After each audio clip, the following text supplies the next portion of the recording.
দেয়াল লেখনীকে কেন্দ্র করে আমরা দেখলাম শিবির পায়ে পাড়া দিয়ে অতর্কিতভাবে কিন্তু পরিকল্পিত উপায়ে তারা কিন্তু ছাত্রদলের নিরস্ত্র শিক্ষার্থীদের উপর হামলা চালিয়েছে।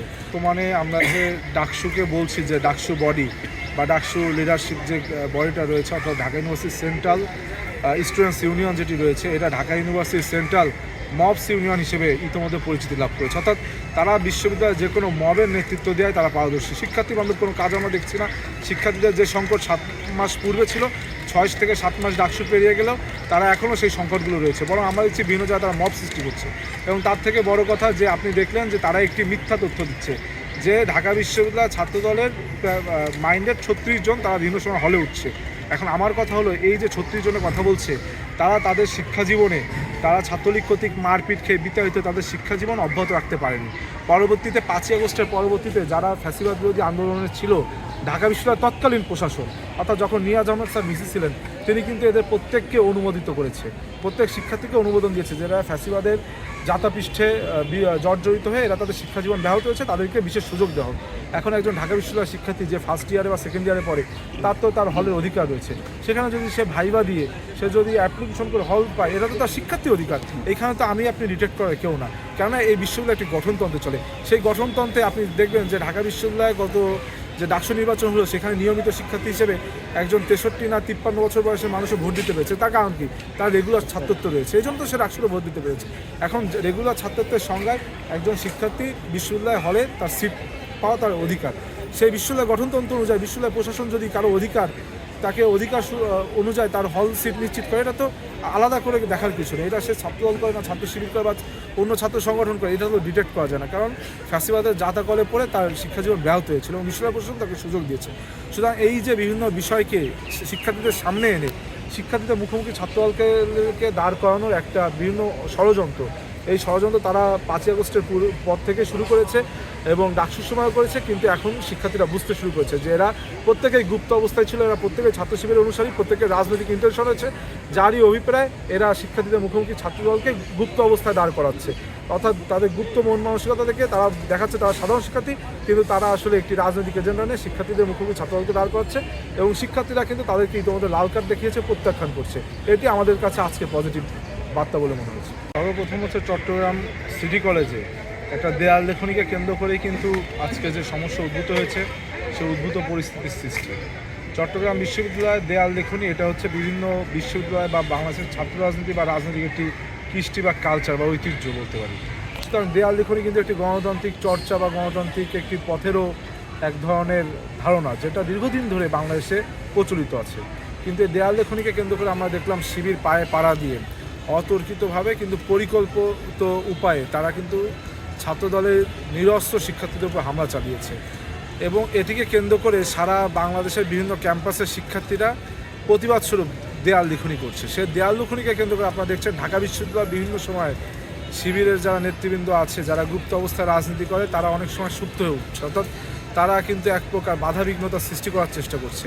বিশেষ করে আমরা দেখলাম গতকালকে ডাকসু ভবনে দেয়ালে একটি লেখনী লেখা হয়েছে। সে লেখনীর প্রতিবাদে এই ডাকসুর একজন সম্পাদক তিনি যে বাজেভাবে কথা বললেন, যে বাজে একটি ধ্যান ধারণার সৃষ্টি করলেন, এটা ঢাকা বিশ্ববিদ্যালয়ের কোনো শিক্ষার্থীর মুখের ভাষা হতে পারে না। বিশেষ করে সে বলছে যে ডাকসুর ভবনে না লিখে এটা যদি ছাত্রদলের অফিসে লেখা হতো কেমন লাগতো। আমি তার জ্ঞাতার্থে বা সকলের জ্ঞাতার্থে বলতে চাই, বাংলাদেশ জাতীয়তাবাদী ছাত্রদলের অফিস একটি ব্যক্তিগত সাংগঠনিক অফিস, কিন্তু ডাকসুর অফিস এখানে শুধু যা ডাকসু নেতৃবৃন্দ রয়েছে অফিস তাদের নয়। তারা এই বছর আছে, পরের বছর থাকলে থাকবে, না থাকলে না থাকবে, কিন্তু এই ডাকসু ভবনে কিন্তু ঢাকা বিশ্ববিদ্যালয়ের প্রত্যেকটি শিক্ষার্থীর মালিকানা রয়েছে, অংশীদারিত্ব রয়েছে।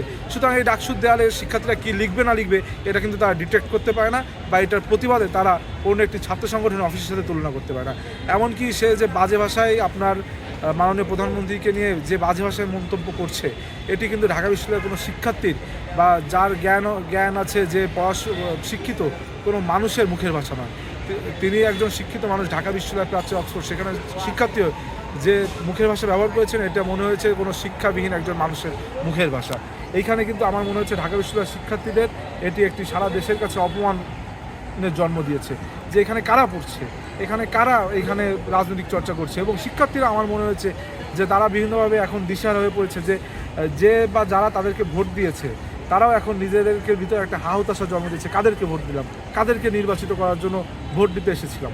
সুতরাং আমি বলবো যে এই ক্যাম্পাসে আমরা শান্তিপূর্ণ অবস্থা বিরাজমান রাখতে চাই, এবং ক্যাম্পাসে ইতিমধ্যে শান্তিপূর্ণ অবস্থা বিরাজমান আছে। কিন্তু এই ক্যাম্পাসের শিক্ষার্থীদের শিক্ষাবান্ধব রাজনীতি পরিবেশ বা পড়াশোনার পরিবেশ কারা বিনষ্ট করতে চায়, বিনষ্ট করলে কাদের লাভ, এটি আমাদের বুঝতে হবে। শুধুমাত্র বিএনপি সরকার জনগণের প্রত্যক্ষ ভোটে জনগণের রাষ্ট্রের দায়িত্ব পেয়েছে বলে তারা ইচ্ছা করে আজকে বিভিন্ন ক্যাম্পাসগুলোকে উত্তাল করতে চায়, উত্তপ্ত করতে চায়। এর মাধ্যমে তারা ক্যাম্পাসে শিক্ষার্থী বান্ধব যে পরিস্থিতি রয়েছে সেই পরিবেশ নস্যাৎ করার মাধ্যমে তারা তাদের গুপ্ত রাজনীতি অব্যাহত রাখতে চায়। আপনাদের মনে আছে 5ই আগস্ট পরবর্তী সময় তারা প্রত্যেক ক্যাম্পাসে একটি ক্যাম্পেইন করেছিল, নো মোর ক্যাম্পাস পলিটিক্স, ছাত্র রাজনীতি নিষিদ্ধ চাই।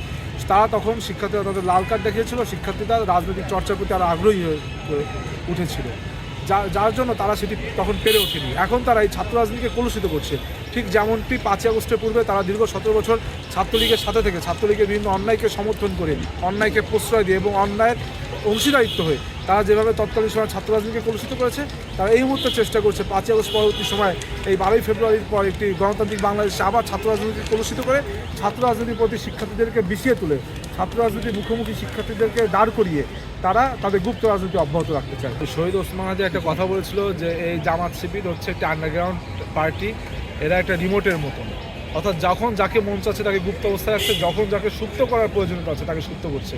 আমরা তো প্রথম থেকে বলেছিলাম এই এবি জোবায়ের বা মোসাদ্দেক এরা গুপ্ত অবস্থায় রয়েছে, এবং তার প্রমাণ দেখুন, যেখানে গুপ্ত লেখা হচ্ছে তারা তেলে বেগুনে জ্বলে উঠছে এবং তারা এটা নিজেদের দিকে নিয়ে যাচ্ছে। তারা ঠাকুর ঘরে কেড়ে আমি গলা খাইনি, সেরকম একটি অবস্থা। এখানে লেখা হচ্ছে গুপ্ত, কিন্তু তারা এটা তাদের নিজেদের করে মনে করছে, এবং শিবির তাদের দুইজন এই দুই মহাবেস্টারকে এখন ব্যবহার করছে, অর্থাৎ শিক্ষার্থীদের বিরুদ্ধে দাঁড় করানোর জন্য, ক্যাম্পাসকে উত্তপ্ত করার জন্য। তারা একদিকে সাদেক ক্যাম্পকে একজন ফেরেস্তার রূপ হিসেবে দাঁড় করাচ্ছে, অপরদিকে তাদের গুন্ডা বান্ডা বাহিনী হিসেবে মহাবেস্টার জোবায়ের এবং এই যে মোসাদ্দেক তাদেরকে শিক্ষার্থীদের মুখোমুখি দাঁড় করাচ্ছে। এটি তাদের একটি রাজনৈতিক কূটকৌশল বলে আমাদের মনে হয়েছে।